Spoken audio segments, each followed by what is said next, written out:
Perbuatannya besar, perbuatannya besar, perbuatannya besar.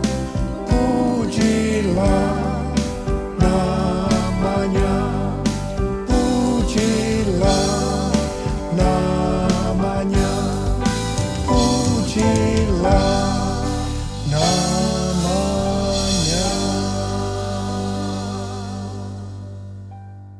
Shalom semuanya.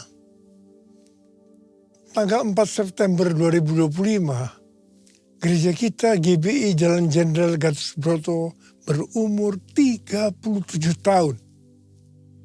Dimulai dari kebaktian perdana kita pada 4 September 1988 di Gedung Wisma Karsa Pemuda Senayan, Jakarta, dengan jemaat sekitar 400 orang. Sekarang sudah berkembang baik di dalam maupun di luar negeri. DNA gereja kita adalah restorasi Pondok Daud. Kisah Para Rasul 15 ayat 15 dan 18 berkata, hal itu sesuai dengan ucapan-ucapan para nabi, seperti yang tertulis, kemudian aku akan kembali dan membangunkan kembali Pondok Daud yang telah roboh. Dan reruntuhannya akan kubangun kembali dan akan kuteguhkan, supaya semua orang lain mencari Tuhan. Dan segala bangsa yang tidak mengenal Allah yang kusebut milikku. Demikianlah firman Tuhan yang melakukan semuanya ini, yang telah diketahui dari sejak semula. Dengan kata lain, ini bisa dikatakan bahwa Tuhan Yesus akan datang kembali dan merestorasi Pondok Daud supaya terjadi penuaian jiwa besar-besaran. Katakan amin. Ini tidak berarti bahwa setelah Tuhan Yesus datang kembali, baru terjadi restorasi Pondok Daud. Tetapi restorasi Pondok Daud telah dimulai. Dan pada saat Tuhan Yesus datang kembali, restorasi Pondok Daud akan selesai secara sempurna. Apa yang dimaksudkan dengan Pondok Daud? Pondok Daud adalah pondok atau kemah, bukan bangunan permanen yang dibuat oleh Daud. Di dalamnya ada tabut Allah. Di sekitar tabut Allah ada orang yang berdoa, memuji dan menyembah Tuhan. Jumlah pemuji 288 orang.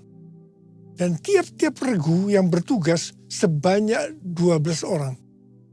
Kalau 288 orang dibagi 12, itu menjadi 24. Sesuai dengan 1 Tawaris 9 ayat 33, diperkirakan selama 24 jam, siang dan malam, mereka bergantian tiap jam berdoa, memuji dan menyembah Tuhan. Jadi Pondok Daud ini berbicara tentang doa, pujian, dan penyembahan bersama-sama dalam unity siang dan malam. Setelah umur gereja kita memasuki usia 25 tahun, Tuhan menambahkan pengertian tentang restorasi Pondok Daud, yaitu prajurit-prajurit Tuhan yang gagah perkasa, yang mempunyai gaya hidup berdoa, memuji, dan menyembah Tuhan, bersama-sama dalam unity siang dan malam, dan yang melakukan kehendak Tuhan pada zaman ini.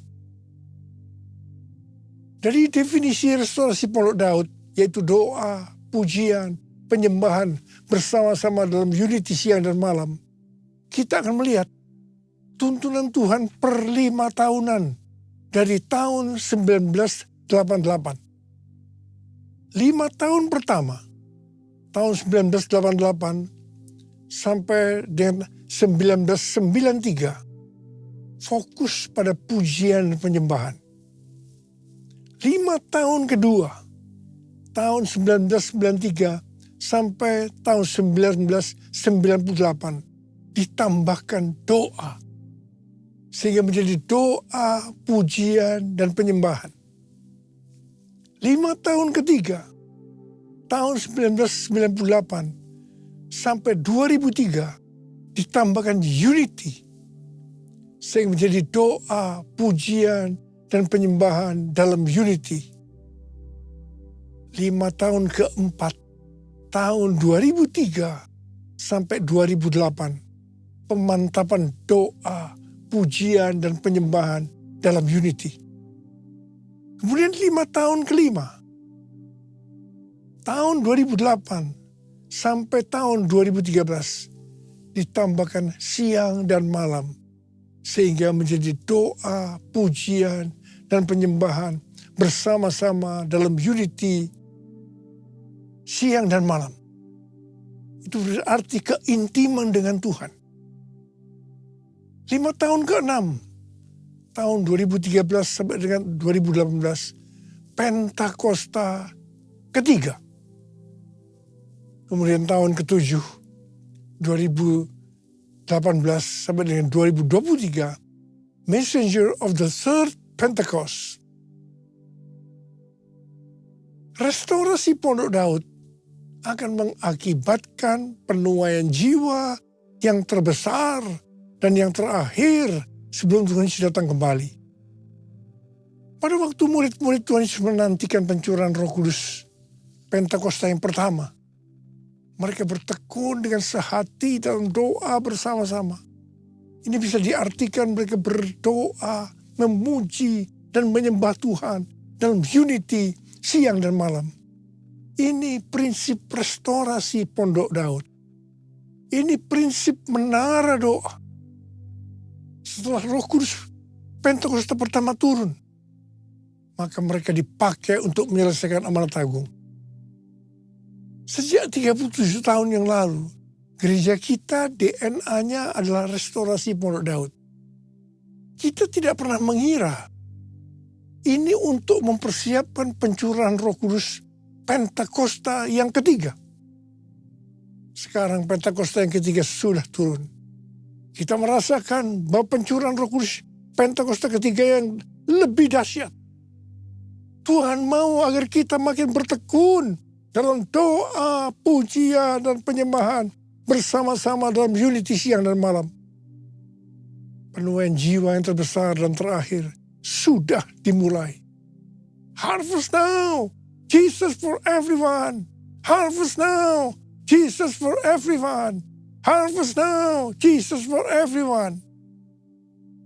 Api Roh Kudus Pentakosta ketiga juga sedang membakar segala kotoran. Hal-hal yang tidak berkenan di hati Tuhan sedang dibersihkan. Hal ini sesuai dengan Malihi 3 ayat 1 sampai 4 yang berkata, "Lihat, aku menyuruh utusanku agar ia mempersiapkan jalan di hadapanku. Tiba-tiba Tuhan yang kamu cari akan datang ke bait-Nya. Utusan perjanjian yang kamu inginkan itu, sesungguhnya ia datang. Firman Tuhan semesta alam. Siapakah yang dapat tahan akan hari kedatangannya? Siapakah yang dapat tetap berdiri ketika ia menampakkan diri? Sebab ia seperti api pemurni logam dan seperti sabun penatu. Ia akan duduk seperti orang yang memurnikan dan menahirkan perak. Ia menahirkan orang Lewi, menyucikan mereka seperti emas dan perak, supaya mereka menjadi orang-orang yang mempersembahkan kurban kepada Tuhan dalam kebenaran. Maka persembahan Yehuda dan Yerusalem akan menyenangkan hati Tuhan, seperti pada hari-hari dahulu kala dan seperti tahun-tahun purbakala. Pembersihan itu akan membuat kita menjadi orang-orang yang mempersembahkan kurban kepada Tuhan dalam kebenaran. Persembahan kita akan menyenangkan hati Tuhan. Hidup kita harus kudus. Api Tuhan sedang turun untuk membuat hidup kita jadi kudus. Api Pentakosta menyala. Api Pentakosta menyala. Api, api, api, api, api. Api Pentakosta ketiga. Api Pentakosta menyala. Api Pentakosta menyala. Api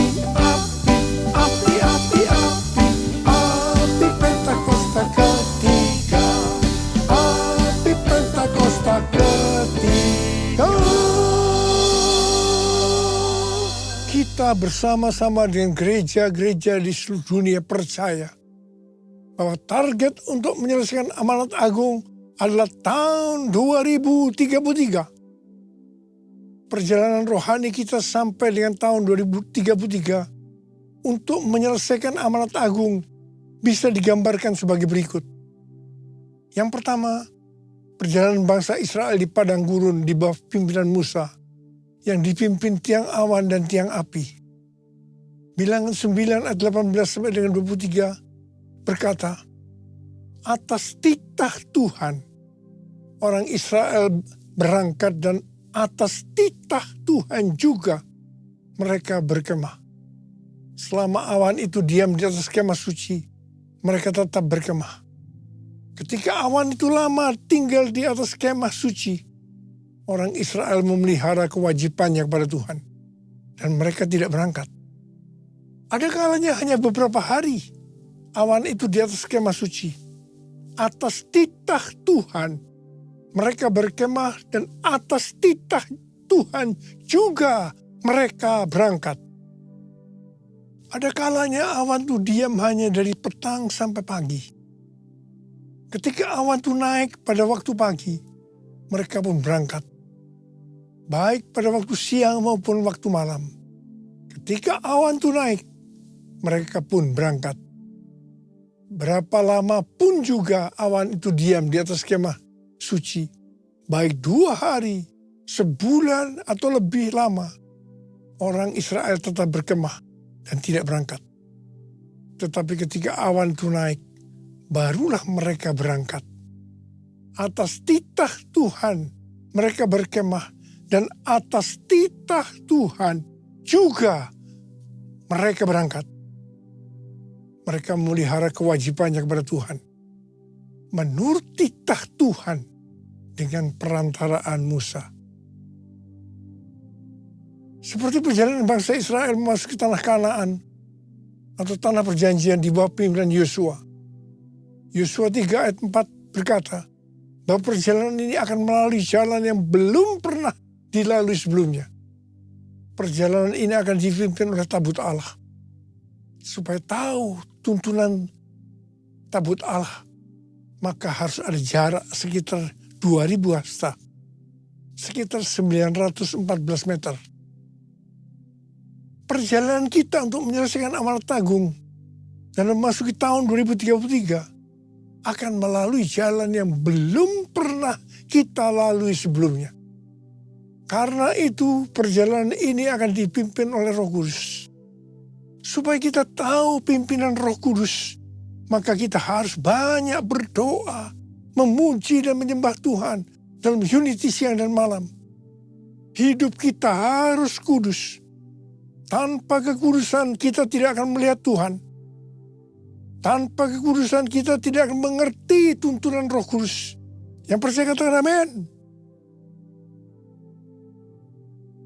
Yang ketiga, Tuhan memberikan tuntunan kepada kita. Seperti yang ditulis dalam Yesaya 43 ayat 18 sampai dengan 21. Janganlah mengingat-ingat hal-hal yang dahulu. Janganlah memperhatikan hal-hal yang dari zaman purbakala. Lihat, aku hendak membuat sesuatu yang baru, yang sekarang sudah tumbuh. Belumkah kamu mengetahuinya? Ya, aku hendak membuat jalan di padang gurun, dan sungai-sungai di padang belantara. Binatang liar akan memuliakan aku. Serigala dan burung unta. Sebab aku membuat air memancar di padang gurun dan sungai-sungai di padang belantara. Untuk memberi minum umat pilihanku. Umat yang kubentuk bagiku akan memberitakan kemasyhuranku. Di sini Tuhan memberikan kepada kita pengertian sebagai berikut. Cara-cara yang dipakai sekarang menuju tahun 2033 tidak sama dengan yang dipakai di zaman dulu. Sebenarnya Tuhan sudah menunjukkan kepada kita caranya. Hanya kita belum mengerti sepenuhnya. Membuat jalan di padang gurun dan sungai di padang belantara pada zaman itu merupakan sesuatu yang mustahil dapat dilakukan. Mungkin kita menganggap cara-cara yang dipakai sekarang ini tidak mungkin dilakukan. Tetapi bagi Tuhan tidak ada yang mustahil. Yang percaya katakan amin. Tuhan akan membuat air memancar di padang gurun dan di padang belantara. Jadi di tengah-tengah kegelapan yang menutupi bumi dan kekelaman, menutupi bangsa-bangsa. Justru Tuhan akan mencurahkan Roh Kudus-Nya yang akan memenuhi umat pilihannya. Ini akan membuat kita semua bersuka cita dan umat Tuhan akan memberitakan kemasyhuran Tuhan. Umat pilihannya akan menyelesaikan amanat agung. Haleluya! Untuk menyelesaikan amanat agung sampai dengan tahun 2033, kita harus fokus kepada 3 hal. Yang pertama, tahun 2033. Yang kedua, harvest now. Yang ketiga, Jesus for everyone. Katakan amin. Jesus for everyone. Jesus for everyone. Jesus for everyone. Jesus for everyone. Jesus for everyone. Jesus for everyone. Jesus for everyone. Jesus for everyone. Ada seorang hamba Tuhan yang bernama Sitrot. Beliau adalah seorang penginjil televisi dan penulis buku. Sekaligus pemilik dan pembawa acara talk show It's Supernatural yang menampilkan kesaksian mujizat dan pengalaman supranatural. Dia banyak mempelajari kehidupan dari banyak hamba-hamba Tuhan besar. Dan dia menemukan bahwa satu rahasia besar di balik kuasa yang besar dari hamba-hamba Tuhan ini. Ternyata mereka punya satu kemiripan. Yaitu mereka punya kebiasaan berdoa berjam-jam dalam bahasa roh. Waktu dia bertanya kepada Yong Ki Cho, dampak dia berdoa dalam bahasa roh 6-8 jam setiap hari.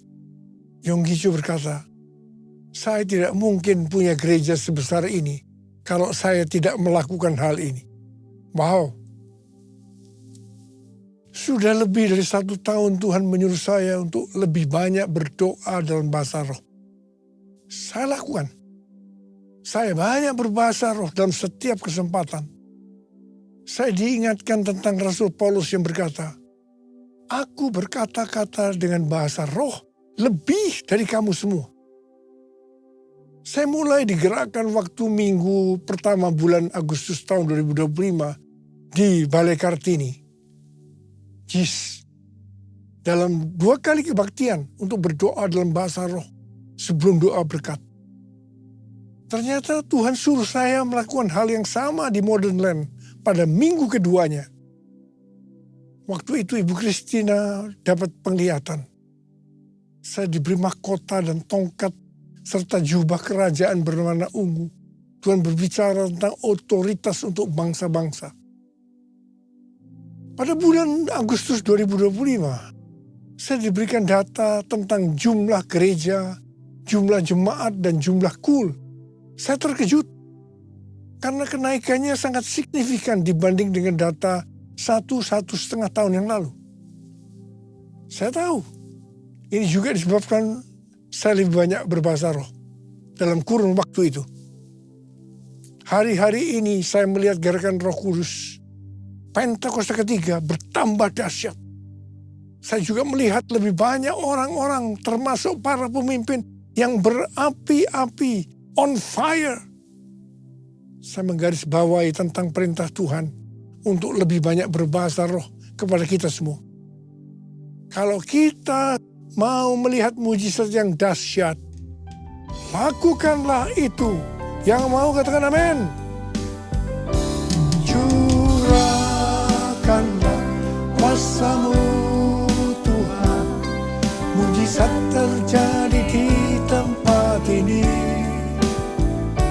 Curahkanlah kuasa-Mu Tuhan, mujizat terjadi sekarang ini.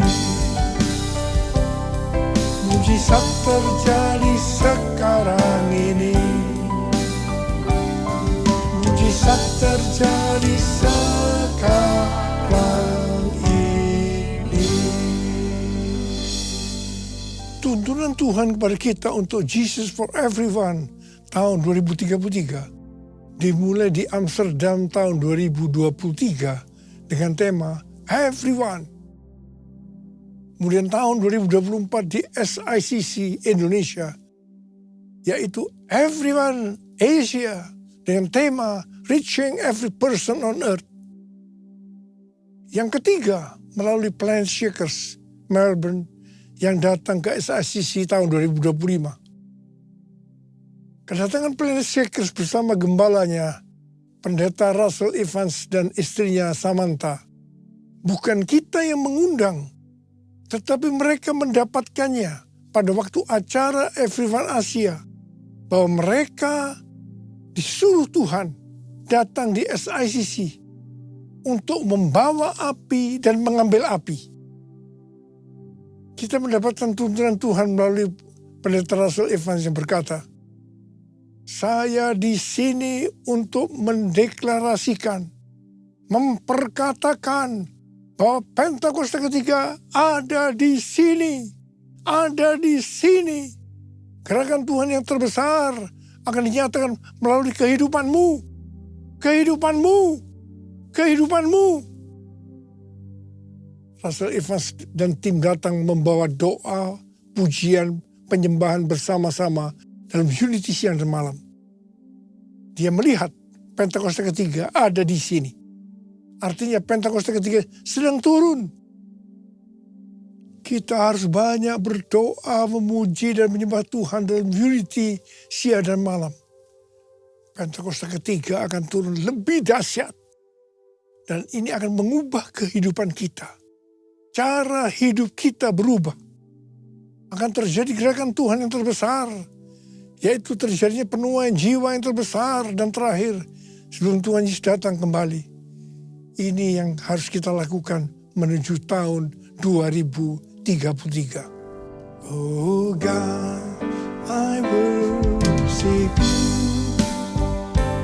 Oh God, I worship you.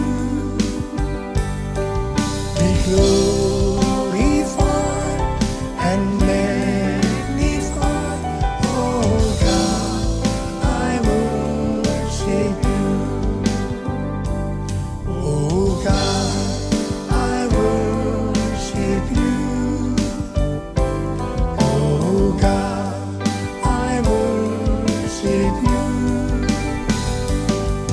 Be glorified and magnified. Oh God, I worship you. Mari angkat tangan kita di hadapan Tuhan. Mulai berbahasa Arab.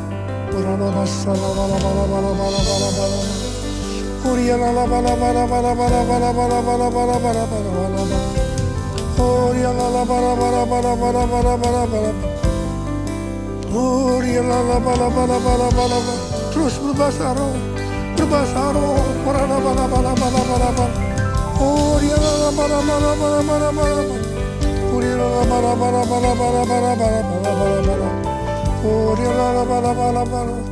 Kamu berdoa buat anak-anakmu semua ini Tuhan. Pakai mereka, pakai mereka, pakai mereka. Cara hidup kami akan berubah ya Tuhan. Kami akan banyak memuji, menyembah Tuhan. Berdoa, memuji, menyembah. Roh Kudus Pentakosta dicurahkan lebih dahsyat lagi. Itu yang akan mengubahkan kami. Cara hidup kami berubah, berubah, berubah dalam nama Yesus, dalam nama Yesus. Dalam nama Yesus. Oh Yesus, terima kasih. Ora la bala bala bala bala. Oria la bala bala bala bala bala bala. Oria la bala bala bala bala bala bala bala. Ora la bala bala bala bala bala bala bala bala bala. Jesus, Jesus, Jesus, Jesus, Jesus. Amin.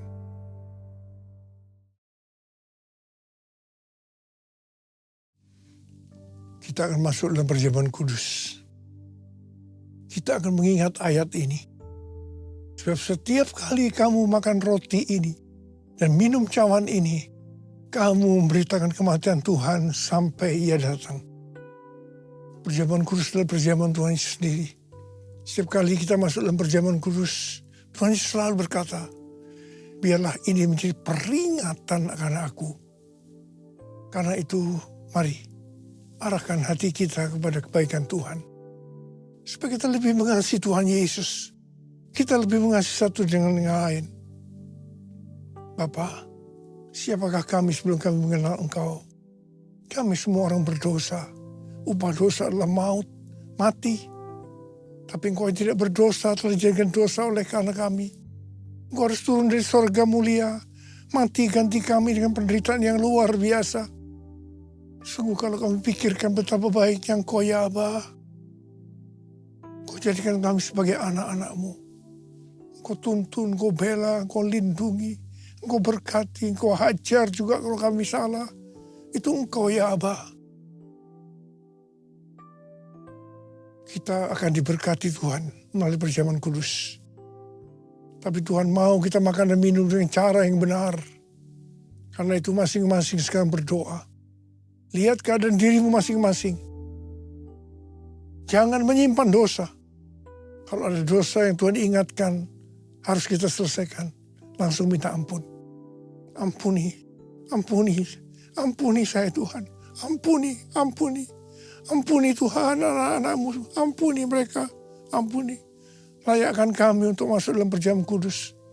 Kami akan masuk dalam perjamuan kudus dengan hati yang penuh ucapan syukur. Dalam nama Yesus kami berdoa. Amin. Mari angkat roti di tangan kanan kita tinggi-tinggi. Sebab apa yang telah kuteruskan kepadamu telah aku terima dari Tuhan. Yaitu bahwa Tuhan Yesus pada malam waktu Ia diserahkan mengambil roti. Dan sesudah itu Ia mengucap syukur atasnya. Dia memecah-mecahkannya dan berkata, inilah tubuhku yang diserahkan bagi kamu. Perbuatlah ini menjadi peringatan akan aku. Saudara dikasihi Tuhan, bukankah roti yang kita pecah-pecahkan ini adalah persekutuan kita dengan tubuh Kristus? Mari kita makan dalam nama Yesus.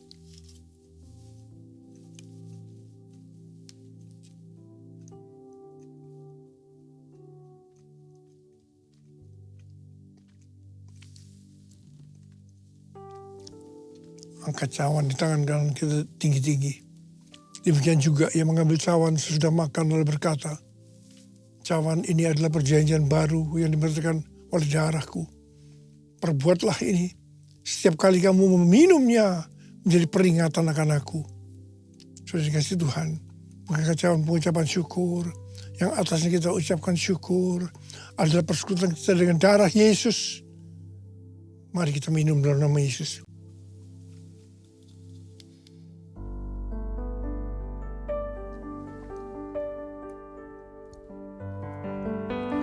Angkat tangan kita di hadapan Tuhan. Ucapan syukur dengan suara. Jangan diam. Tuhan terima kasih. Tuhan terima kasih. Tuhan terima kasih. Tuhan terima kasih. Tuhan terima kasih. Yesus terima kasih. Terima kasih. Terima kasih. Terima kasih. Terima kasih Yesusku, puji syukur hanya bagi Tuhanku. Terima kasih Yesusku, terima kasih Yesusku, puji syukur hanya bagi Tuhanku. Terima kasih.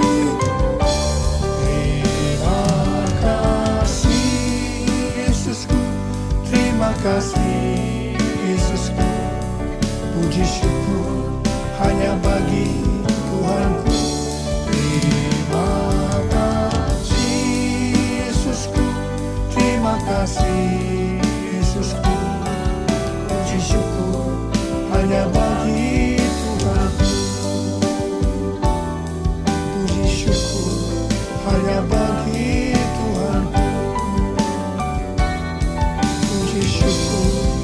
Hanya bagi Tuhan.